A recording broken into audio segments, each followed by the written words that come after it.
باز مرگ پدرم من شدم. چرا؟ ای دوست داشتی بگوی اذیتت نمی‌کنه. نه قبل اون 11 ماه کارتخواه بودم آقام بودش. بعد ساعت دعوا با خونه زدم بیرون. مادرم گفت این مدتی که نبودی بابا دیگه سکته کرد خونه خواهرت اینا. یه مدت گفت زیاد نرو تو مخرج. چند وقت گذشت از اینو قبل اون یه جربه الکی بینو پیش من زیاد دو میکردم تو عصبی میشدم. من خودم اون شب جلوی در خونه وایساد.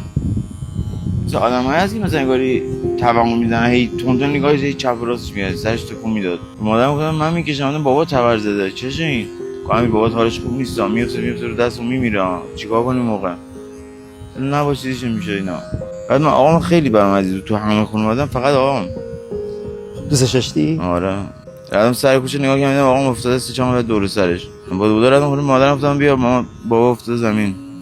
آمبولانس اومد و بعدن گفتمش تو بغلم قبل آمبولانس بردمش بیمارستان. من رفتم خونه بکشم برگردم این بالا سرش آبجی دامادمون گفت جاقاتو من لازم شک مشکش من زمین میرمش خونه. من کارش خوبه گاره ما با پاش دراز کشه خوابید و آخر شب بود دیگه بلند نشد. مادرم گفتن چشه گفت حالش خوب میشه. یه بار دیگه اینجوری شده.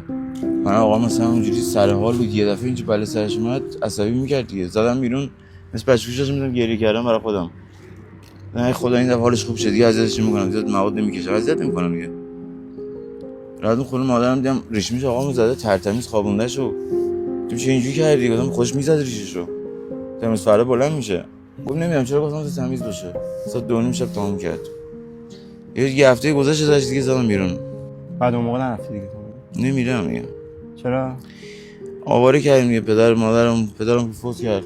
برم نگاه نکنم خودم کشتمش دیگه. با دست خودم جنگ کشتم حلقش. آقا من باش چیز نمی‌کردم عصبیش می‌کردم سکته کرد دیگه. خودت سرزنش نکن به خاطر این. نمیزنه حتی؟ ما بزنم. آره؟ آره اصلا